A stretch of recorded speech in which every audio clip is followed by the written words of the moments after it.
So we had been a part of other groups in the past, and it was like speed dating. Yeah. And so it was just kind of hurry up and find somebody that you kind of fit with, not really knowing a lot about everything. So group launch was just an opportunity just to kind of let your hair down a little bit and just be yourself, biblically based, and just in a group of people that you had probably never met before, and just kind of find some things that were in common or in common ground, in hopes to find somebody you could do life with. Yeah, I think the big thing for us was being paired with people who were in like a similar life stage rather than just what fit your schedule. So we met a lot of people that were in a very similar life stage, which helped us connect a lot easier.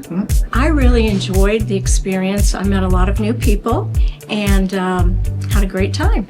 My experience with group launch was great. Everyone was super welcoming. It was so nice to be able to meet not only Josh, but Zach as well in kind of a smaller setting, get to know them a little bit better.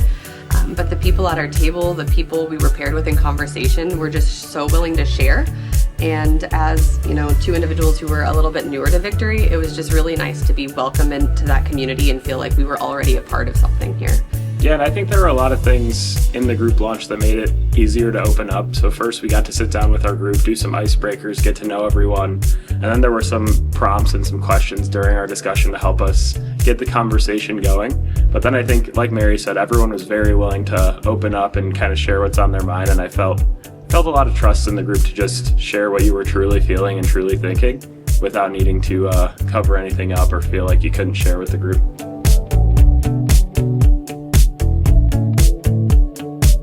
Free childcare. Just kidding. That wasn't it. Well, I just recently moved back to the Franklin area. Don't know a lot of people here, and I found this church and I was really enjoying it, and I wanted to meet more people and learn more about it. We wanted to just meet people and potentially join a group, and that's what we were really looking for. We had been out of groups for probably A couple years. And we just wanted an opportunity to see what God had in store in groups again. We know that that's something that's important in our spiritual life, to kind of grow in groups and, again, just find those people that have something in common with us that we can grow with. So we're just trying to find that commonality. Being a single person and being older, I was afraid that the group might just be a lot of young people. However, there were people from every age group, and there were table leaders, which were very beneficial. We had just been a part of a couple small groups, and we met a lot of great people, but the groups always ended up fading. So I think I had reservations of not getting my hopes up that we would find a group or meet the right people. Sure. So I was a little reserved in that area, but we ended up meeting a ton of people. I think maybe my only reservation was childcare, but they have childcare. They provide childcare, so that's awesome. That's a good plug. If that's what's holding you back, there's definitely a solution there. Yeah, and I mean, we didn't know a ton of people in the church before we did the group launch. I wouldn't say that was a reservation, but it ended up being a really good chance to meet people. I think within our group, there were 2 to 3 couples that we didn't know, and by the end felt really comfortable with them, say hi to each other when we see each other. And those are good relationships to have going forward. I would say just do it, because if the right people are there at the right time, God has them there for a reason. And if not, then there's tons of other opportunities to get back into group launch. I would definitely come to the group launch and meet people. They have wonderful snacks, and there were games that we played that were great, but it was educational and it was really fun to meet a lot of people, and I can say hi to people now when I come to church. I would say take a chance and attend. It's a 4-week commitment. I think it's well worth it. There's not a lot of downside there, so I would highly encourage anyone considering it just to add it to their calendar. I would say take the chance on getting to know people. I think we were definitely in a spot where we didn't know many of the people in the group launch, like I mentioned, and by the end felt really comfortable around everyone there. And I think if you take that chance, you'll be pleasantly surprised with the connections it makes and the group that it potentially leads you to.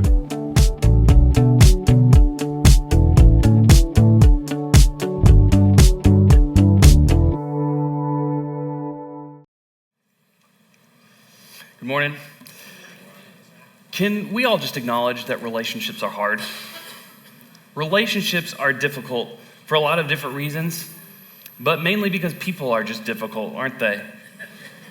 right? My dad used to say that the road would be great and people would be the best drivers if it weren't for all the people, because people are also the worst drivers. Sometimes relationships are just tough. There's this ongoing sentiment that I find a lot of people have about the church in America. It's in a unique place, but I've heard people say something along these lines, maybe you have, but I believe in God, but I don't need the church. And you heard somebody say something like that? It's this growing sentiment in our culture that my relationship with God is just vertical and not horizontal at all. I don't need anybody else because I don't need all the baggage that comes with it. Maybe people have gotten burned by the church or they've seen something they didn't like or whatever it might be. But the statistics and polls actually show that this is increasing. According to Barna, all demographics, but millennials in particular, so my generation, exhibit increased skepticism and cynicism toward institutions, notably the church, right? This cohort values personal faith over institutional involvement. Right? Another one says that 27% of adults say past experiences with religious institutions cause their doubt. Right? So many cite perceived hypocrisy within the church as one of the main reasons of this and the main reasons for stepping back. According to Pew Research, 28% of the U.S. adults are religiously unaffiliated, yet most of them still believe in God or a higher power. So this spiritual but not religious demographic, it is growing, it continues. And so the sentiment is very real. I believe in God, but I don't need the church. For a lot of people, their critique of the church is that it operates more like a business than a church. So there's no heart. Maybe it's just become a content platform and not a place to belong. Or maybe you've heard say something along the lines of, I attended for years and nobody knew me. Right? There's this tendency in especially larger churches that you can sneak in and sneak out without being noticed. You can avoid being seen or talking to people. And for some people, that's the draw. You get to come and not have to be bothered by anybody. But for other people, that's what they hate about larger churches. But in reality, if the church is bigger, more people attend a certain church, shouldn't that mean there are more opportunities for connection?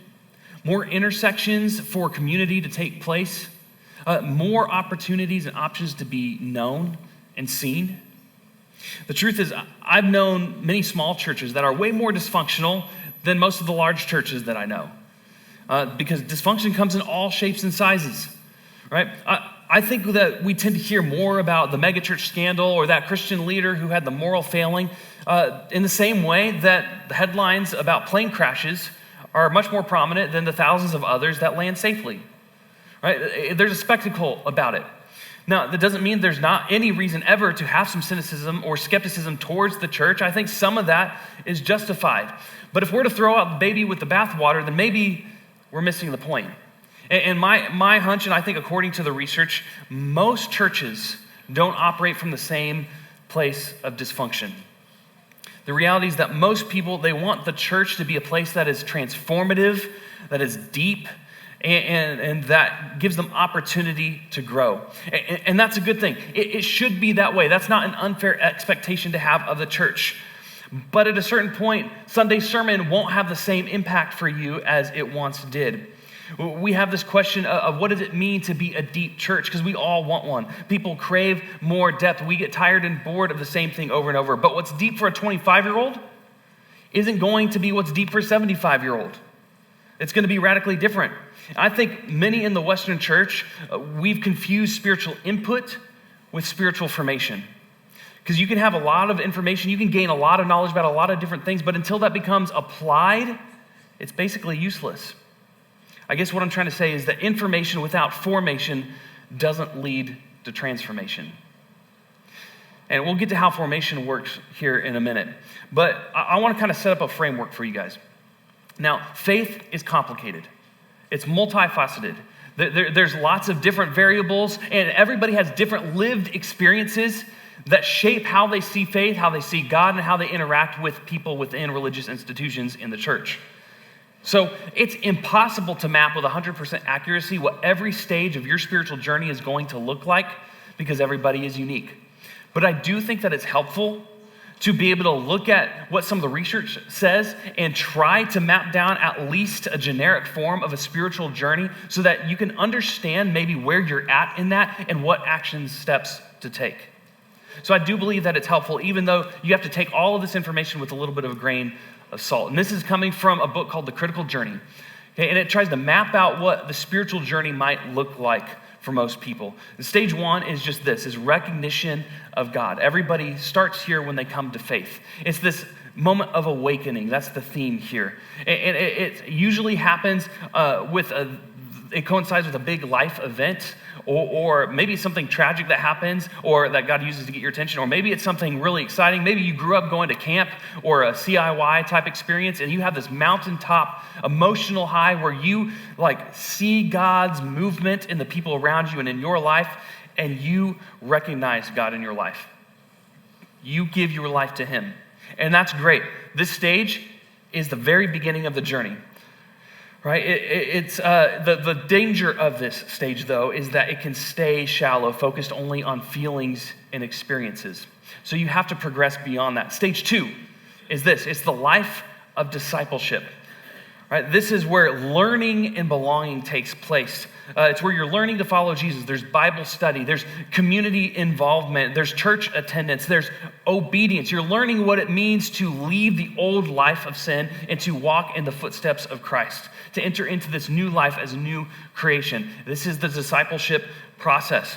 There's a heavy influence here from mentors, from pastors, from teachers, and faith is primarily shaped externally by those trusted sources. The spiritual danger here is that faith can become dependent on those external authorities or rigid systems.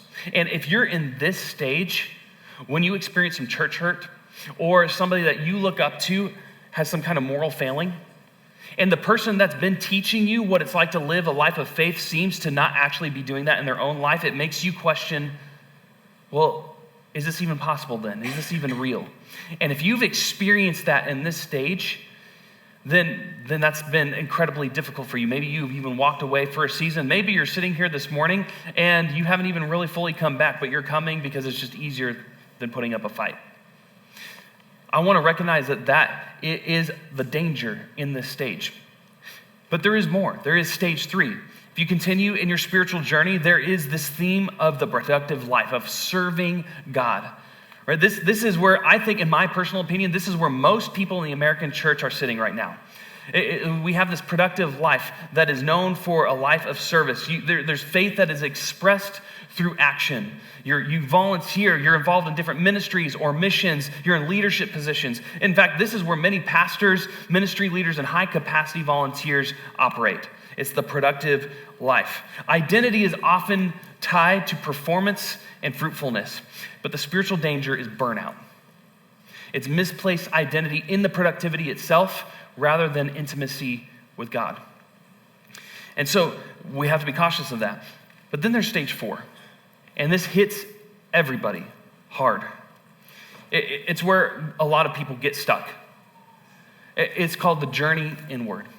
And the theme here is crisis. Everybody comes to this point. It's often triggered by a life crisis, maybe a crisis of faith, maybe a tragic event that happens. Maybe it is burnout. Maybe it's a deep loss or a sense of spiritual dissatisfaction. There's maybe some disillusionment that has crept in. And faith that once worked no longer feels sufficient. Maybe God Himself feels distant from you. This is known as the wall. Or maybe you've been faithful for years. You've been learning. You've been in community. You've been walking with Jesus. And then you hit this wall. It's this pivotal moment where believers either move forward into deeper transformation or they retreat back to earlier stages. This is known for its deep introspection and wrestling with God. It's riddled all throughout the Psalms. It's in the book of Job. There's St. John of the Cross in, I believe, the 1500s. He was a writer and a poet, and he was known for penning the dark night of the soul. This is where you go through it, and everything that you thought you knew suddenly gets flipped upside down. Where nothing that made sense before when it came to your faith and your spiritual journey seems to make sense anymore. It doesn't seem to apply. It makes you question if you've actually been walking with Jesus, if everything you thought you knew was real. And I want to comfort you, because the danger here is isolation or giving up, and many people leave the faith here, but everybody gets to this point eventually. It's part of the process. It is normal where you hit this wall and you're forced to journey inward and reevaluate. It's where many people deconstruct, and the hope is to reconstruct stronger. So it's not a failure. The wall is not a failure. It's a gateway to deeper transformation if we don't retreat, but rather just surrender to the process, which is sometimes one of the most difficult things that you can do, because nothing makes sense in that situation. This is where community, while absolutely essential in every stage, is critical here, because isolation at the wall is dangerous. But spiritual friendships and mentors can guide you through. See, I grew up in what most people would describe as a very sheltered Christian bubble type environment. And then I went off and went to Bible college. And so I have all these experiences where I sat in Sunday school with childhood friends. We had the same lived experiences when it came to our faith journeys. People that I sat with in Bible college, taking in Scripture and God's Word from wise people older than us. And many of them that walked away from the faith after that. Many of them that went on to be pastors and to serve as ministers in different churches, but because of what they experienced, now want nothing to do with the church. And that sentiment at the beginning that I believe in God, but I want nothing to do with the church, that rings true for them. Because the amount of pain and suffering that they endured, the amount of manipulation and power struggle that they saw from the people that were supposed to be the examples of leadership in the kingdom, because the amount of betrayal that they felt caused them to reevaluate everything. Maybe it was something that happened in their life that suddenly, I'm not sure how to process this. I'm not sure any amount of study can prepare you for this. And I've watched friends hit the wall and walk away from the faith, not because they stopped believing in God necessarily, although that did happen, but mostly because they were alone in their pain. That's what I think happened. Many say it was the church that failed them, not theologically, but in relationship. And I just want to stop and sit here for a moment, because if you're in this stage, if you're in the wall, the journey inward, this is probably one of the more critical moments in your spiritual journey. And it's so difficult to navigate, and there is no roadmap because everybody comes through it differently.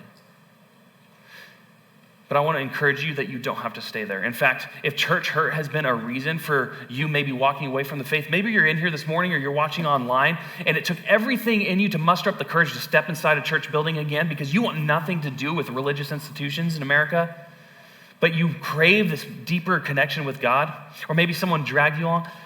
I want to encourage you to say, it's okay. We're glad that you're here. Stick with the process and don't give up. In fact, a couple of years ago, Josh did a great series on church hurt. It was in August of 2023. You can look on our YouTube channel. I encourage you to go and watch that if that's something that you're wrestling with. But when you look to the Sunday morning experience, it is primarily for information and inspiration. There's a lot of great things that happen from that. But as we know, spiritual information without formation doesn't lead to transformation. And so there has to be something deeper. Often when people think about church, they think about the Sunday morning experience. They don't think about the ecclesia. They don't think about the gathering of people. They think about a program. And so really the Sunday morning experience is pretty good at catering to people in their spiritual journey in stages 1 through 3. But this has implications for how we do community and small groups. And if you're not in a community that can help you walk through the wall, then you can fall through the cracks. So I think different stages need different kind of community. I think like if you're in stage 2, you probably need a little bit more structure and a little more guidance in your journey and in the way you function in small groups. If you're in stage 4, you probably don't need more content. You need people that are safe in vulnerable places for you to sit with doubt and to wrestle with God.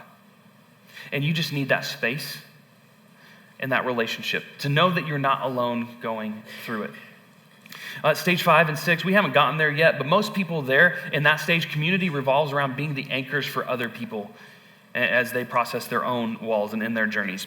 See, like I said, church programming is really good for stages 1 through 3, but without a small group structure and culture, many people never journey deeper into their faith. They get stuck, they plateau. See, transformation happens most deeply in the context of relationships that allow for questioning, for weakness, for spiritual hunger. In other words, I guess what I'm trying to say is people don't just need friends, they need spiritually safe companions for each stage of their faith. And without community, many never make it past the wall. They hit this and they don't know what to do.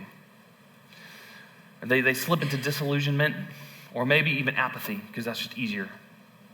They just don't care anymore. See, the wall will come. Who will be with you when it does? For many people, the church did not fail morally, it failed relationally. If the church isn't a place where we can wrestle and be known, then people will leave when life gets hard. Because the thoughts that were in the back of your mind, the doubts that you had, they will scream louder at the forefront as you go through difficult situations. Many of you, maybe you've been at the wall for years, not quite knowing what to do, not knowing what steps to take. You feel like your faith is stagnant and then that you're stuck. Others of you, maybe you've hit the wall and gotten over it, but then hit another wall that's bigger, and that hit you harder. And what you thought was a wall before was just a tough time, but this is a real wall that changes everything. And so what do we do with that? How do we interact with the church in a way that is spiritually formative, that is transformative in your own life? And how do we overcome those obstacles? Again, maybe you feel like your spirituality is lacking, and that feels normal in this stage. But if you can push through and you get beyond that and you get to stage 5, this is now the journey outward. Its theme is surrendered service, where you re-engage with the world and others, but from a place of freedom and grace. It's not by performance, that's not your motivation, and your actions flow from this inner transformation that you've experienced rather than outward obligations. See, because of the humbling that you likely received at the wall, because you realized you didn't know everything you thought you did, and you learned a new layer of grace that you didn't think possible, you kind of live with this detachment from ego, and you have this just deeper intimacy with God. This stage is marked by humility. You may do the same ministry work, but it no longer defines you. God does, and you just follow his voice wherever he calls. Stage 6 is the life of love. It's centered fully on God's love and his presence. There's no hint of motivation for personal gain or recognition. It's marked by mystery, peace, compassion. And few arrive here consistently, but it echoes in the lives of saints. When you get into the presence of somebody maybe older than you who's wise in their years, and you're around them, and it just seems like wisdom just pours from within, from all over them, that the wisdom is pouring out of them, and you can be in their presence, and maybe they don't even say anything profound, but you can just sense the Spirit of God is on them. And you look at their life and their faith and the way they approach things in their relationships, and you think, I want a faith like that. You know they've been through some stuff, and they have a faith like that is robust, and they just live a life that is not chasing after accomplishments. They just have this deep love for others. There's this quiet radiance. They're not trying to do great things anymore. They're just trying to love deeply. That's stage 6. Those are the kind of people that you want to be around.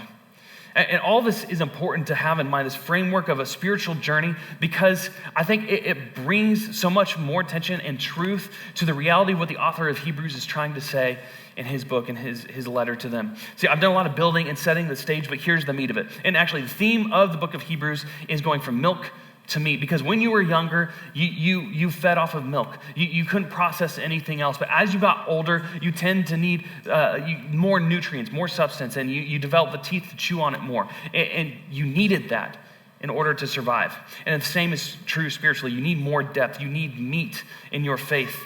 And so 10 chapters in, this is what the author says in verse 23. He says, let us hold unswervingly to the hope that we profess, for he who promised is faithful. And some of you read that, and you're amening. You're like, yes, he is faithful. I'm going to hold unswervingly, kind of like Peter at the Last Supper when Jesus says, one of you will betray me. And he's like, no, never. right? This is a great sentiment, but for some of you, it's never been tested. For some of you, you're standing there looking at the wall that's been in front of you for years maybe. And you read that and maybe you profess it, but you don't know if you believe it anymore. You don't know if you ever believed it because of this big thing in front of you. Maybe it's just this wall that you've been building for years of skepticism. Maybe you wonder if you've been emotionally toyed with, if you've been conned. Did I ever really believe in this? And so you read that with maybe a bitter taste in your mouth. And others of you still, maybe you read that and your eyes begin to well with tears because you know, after going through that wall, that you know and you have seen God firsthand grab you and take you out and pull you on the other side. You've wrestled with God and you have seen that he who promised is faithful in ways that you never thought possible before. And so you read that.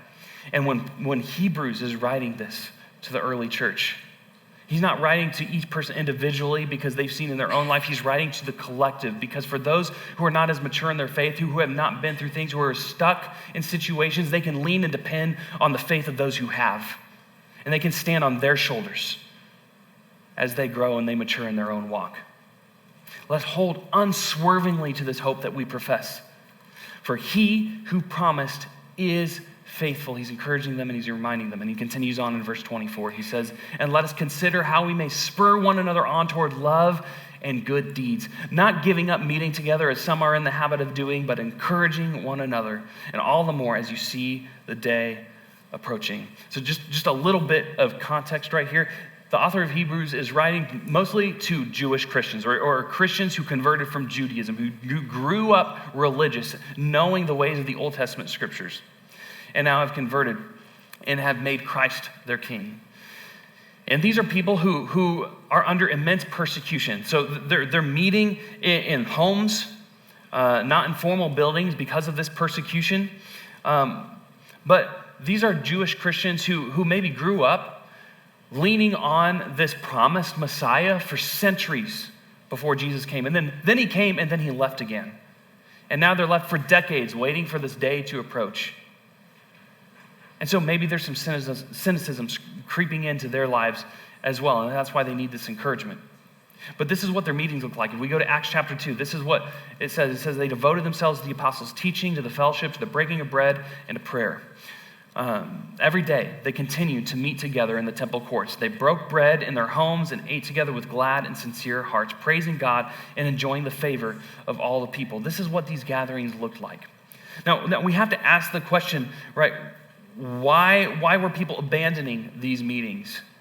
Right? Because these were relational, participatory, sustaining relationships that they were building into. This was the heartbeat of their spiritual life and mutual support. So why were they abandoning it? Well, several pressures, like I mentioned, maybe the fear of persecution. Being associated with Christianity could have gotten you disowned, imprisoned, or worse. In fact, if you just read a few verses later in chapter 10 of Hebrews, you'll see some of the things that was going on. So some of them, maybe, again, they were disillusioned and just discouraged because they've been waiting for the day their whole lives. The day of the Lord. Well, when is that coming? Maybe it just feels spiritually dry. Maybe you can relate. Maybe some of them have drifted into isolation or independence. Maybe the same temptation you and I face today is similar to the one that they faced back then. That maybe I can just do this myself. Maybe I can avoid all the heartache and all the baggage being associated with the church. Right? But I think the author of Hebrews knew that isolation leads to spiritual drift. And so this isn't about checking a religious box. It's about mutual encouragement. It's about spurring one another on towards love and good deeds, encouraging one another in that way. It's about preparing for the day of Christ's return, which entails a whole lot of things, both in your own personal life and in the way that you minister to those around you to get them ready. See, these gatherings weren't just rituals, they were lifelines. In other words, these gatherings were formational, not just informational. The writer sees these gatherings as essential for spiritual endurance, especially in difficult and trying times. These meetings weren't big productions. They were close-knit, honest, transparent, soul-sustaining relationships, the kind that you build when you're intimately known. not just when you're attending in the crowd. If you were here in the spring, I showed you this chart, but this just maps out that we're wired for relational capacity at different depths. So when you look at the tribe or the crowd of 150 plus people, think about our own local church context, right? This is the church body. There's the shared identity, but there's low intimacy. And then you step into the community, and these are the familiar faces, the people that you occasionally interact with. They're the people that you give the head nod. What's up? In the hallway out here. But you don't really know them super well. And then there's your close friends, right? These are the people that maybe are in your small group that you have these spiritual conversations with kind of frequently. And then there's your intimates, those who know you better than anybody else, who know the good, the bad, and the ugly, and are with you no matter what, the ride or die. They call you at 3 o'clock in the morning because they have nobody else to talk to, or that you can do the same. They know your blind spots, and they would walk through fire with you. See, everybody needs that. I think Jesus showed us the perfect example of this. He ministered to the crowds. He discipled the 12, and he walked most closely with 3. So this is how transformation happens. If all your church relationships live in the outer circles, you'll feel known by association, but you won't be transformed through connection. And most of the research shows that the biggest transformation happens in people's lives within these circles, due directly to the people in these circles. So how does transformation actually happen on a practical level? I get it that community is important, that we need to have Christ-centered relationships, but how does this actually look in practice? It's kind of simple. You just got to be honest with people. It starts with acquiring knowledge, or you get this revelation. Maybe it's from a sermon or a Bible study or whatever it is, but you get this new knowledge. And then you take that knowledge and you practice it in relationships. You apply it in your community. And then from there, you then get this feedback and correction. This is where your people lovingly, maybe correct, maybe challenge, reflect, and sharpen you. Proverbs 27:17 says, as iron sharpens iron, so one person sharpens another. My parents used to quote this verse all the time. It was kind of like their theme verse for their marriage. In fact, my dad used to say, iron sharpens iron, and sometimes sparks fly, right? Because relationships are tough, aren't they? Relationships are tricky. They're difficult. Sometimes when there's friction, sparks fly. But it's through this process of feedback and correction that we then gain some deeper knowledge of self-awareness, where you grow in humility and insight. John C. Maxwell, a Christian thought leader and lecturer, he says, you don't become self-aware on your own. Most of your awareness didn't come from you. It came from other people. Right? You won't grow if you're the only one giving yourself feedback, because you don't know your blind spots unless somebody else shows them to you, because they are, in fact, blind spots, and you can't see them. And so we need this cycle of applying this knowledge within relationships, getting that feedback and correction, and then gaining this self-awareness, this deeper knowledge, which becomes this newest revelation. And then you take that newer form of the knowledge, and then you apply it again in community. And transformation happens here. It's this process, this painful, beautiful process where transformation happens. You learn what it means to be patient, and it's a fruit of the Spirit because the sermon talked about it and it's in the Bible. Great. Well, then you go to apply that in your community, but maybe you're a little bit on edge and people are like, bro, you okay? Like, you seem a little on edge. You take that feedback and you realize, okay, I'm coming across not Christ-like, so I want to do better. So then I'm going to take that knowledge and then I'm going to try it again. I'm going to practice it again. And it's this constant process of engaging with what you're learning and applying that knowledge within a community that transformation happens. I once had someone say that whenever they're trying to hear from God, they shut out all the other voices in their life so that they don't confuse everybody else's voice with God's voice. The problem with that is that God often uses those other voices in your life to speak to you. In avoiding community is to avoid accountability, encouragement, and purpose. See, without community, God's voice in your life, it may not sound like everybody else in your life, but it does start to just sound a lot like your own voice with a mask of spirituality over it. And we have to be careful of that. I find that this happens because of common temptation. I think it's subconscious most of the time, but people tend to make decisions in isolation because they know how their community would respond. Maybe their conscience tugs at them. They know this isn't the best decision, but they don't really want to hear that from people right now. They've already got their heart set on it. So we make decisions in isolation because we're a very individualistic culture and we're private and we don't take correction well.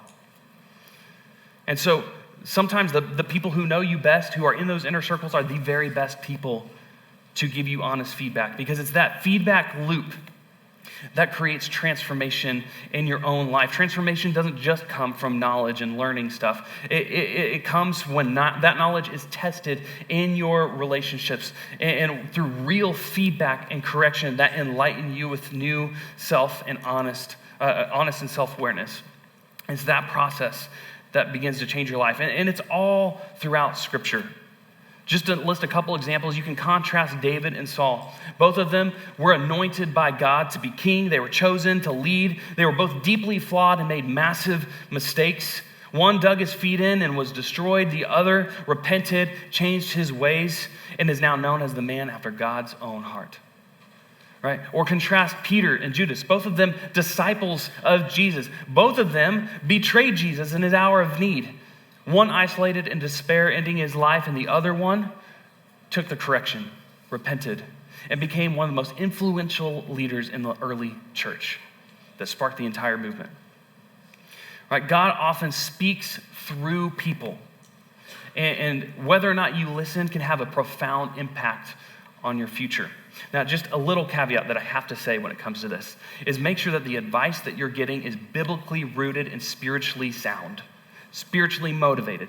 Just because all your girlfriends get together and say that you should divorce your husband because this or that reason may or may not mean that that's what you should do. So check to see what the Bible has to say. Live within community that cares most for you and your spiritual well-being and your faith journey and isn't just operating out of some other motive. Okay? Use this Holy Spirit that God gives you to discern those things. So what happens without community? What happens without all this? Well, you stay stuck at the wall. You become over-informed and underformed. You become spiritually obese, knowing everything there is to know under the sun, but yet not knowing how to apply it in your daily life. And for those who are in the early stages of their spiritual journey, and those who are far from faith but are seeking, they can sniff that on you miles away. And so we have to become submissive to the community. Otherwise, you slowly drift into disillusionment or apathy. See, community is hard. Relationships are tough. But I wager that loneliness is harder. So choose your hard. Right? Community is hard because you can't surround yourself with a bunch of yes men that just tell you everything that you want to hear. People will give you the honest truth at times that you don't want to hear. They'll give you feedback. They'll annoy you. They'll bother you. You know what? They'll do things that are hypocritical because they're hypocrites. Because we all are. Right? All of those aspects of community can be difficult at times, but staying stuck is harder. Right, figuring it all out by yourself is exhausting. Trying to be all things for your spouse is impossible. And constantly pushing people away out of fear or hurt or because you're easily offended is a lonely existence. But for all the hardships of living within a community of diverse people, the joys and benefits that come from that are exponentially worth it. Not to mention, that's how God designed us. We're meant to live in community. We're not meant to do it alone. See, most people don't walk away from the church because they stopped believing in God, but because they stopped believing that anyone knew them. See, without community, we don't grow. We harden. My parents are in a small group now that they've been in for several years, and everybody in that group's in their 50s and 60s. And my parents have been involved in church their entire lives. And they've been involved in leading ministries, being led within ministries, just participating, taking steps back for a while, being involved in various small groups, leading small groups, whatever it is. They've been through it all. They've done it all.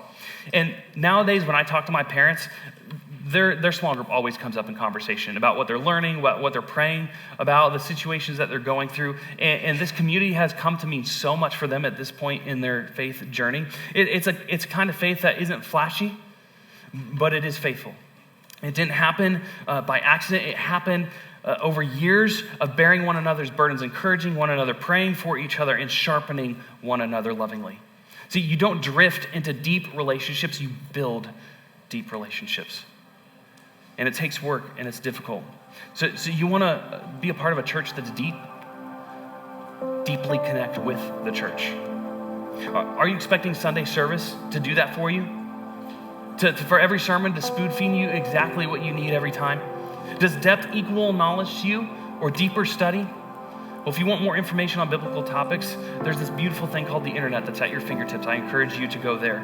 But if you want a deep faith, you need deep connections, Christ-centered relationships that form you.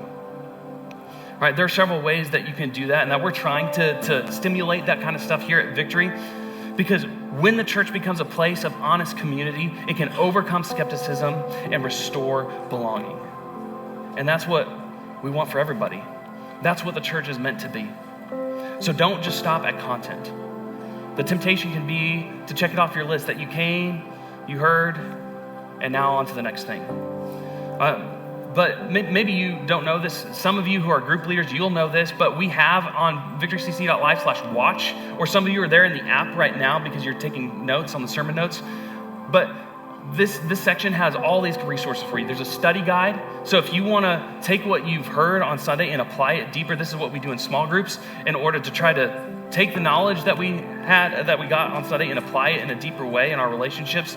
That's what that's for. There's a section to have a Bible reading plan that coincides with it. There's even a document, a PDF about going deeper, stuff that wasn't able to get covered in the 30-minute sermon. Or in my case, 35 minutes because I'm long. I'm sorry. I'm wrapping up, I promise. Right, this is the last service, so we're not waiting on somebody else to come in. But I know you're hungry. I'm almost done. Stay with me. Right, this section right here, do this with people. Wherever you're at. Maybe you're on a traveling team, and so you can't be here every week. Well, do it with the people there. Don't just watch online and say, I attended church today. Right, have a conversation around it. Try to make it a part of your life. Right, don't just stop at content. And then don't settle for the outer circles. Right? Don't retreat when life gets hard. Stay committed. All right? Step into the 15. Find your 5. Right? I used to say to the students all the time, you are the average of the 5 people you spend the most time with. So assess who those are in your life. Are they people you want to emulate? People that bring your journey closer to God as you walk in faith? Or are they people that are stumbling blocks to you? Find your people. Right, recommit to your small group. If you have been 1 foot in and kind of 1 foot out because, something else comes along, life is busy, or are you going to recommit and be all in? Or if you've never joined a group or you want to rejoin a group, go to group launch. We're starting this a week from tomorrow. It's a 4-week thing. Start the rhythm of coming on a regular basis with the intent of connecting with people, to not stop gathering as some are in the habit of doing. Lean into the Christ-centered community. Maybe you'll come out with a group of people on the other side that you can call your small group, your people. If you don't, we're doing this 4 times a year, so there's new opportunities to connect with new people all the time. Don't give up the practice of meeting together just because you didn't always have the best experience. And I know that's a tough place to be, but hang in there. You can make it through the wall.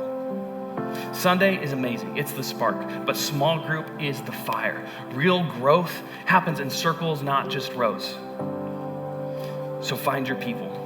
I'm convinced that the church doesn't need more content. It needs more connection. Would you pray with me? Father, we love you. We thank you for this opportunity to gather, to spend time in your word, to worship you. And God, I ask that you would help us to live out what it means to be a community of believers, just like in the New Testament, where we care for one another, where we build each other up, and we carry each other's burdens. I ask that you would help us approach the wall with pure joy, because we know that those testings of our faith develop perseverance. I ask that you put the right people in our lives for the right period of time that we need. Help us to lean into one another as we lean into you. It's in Jesus' name.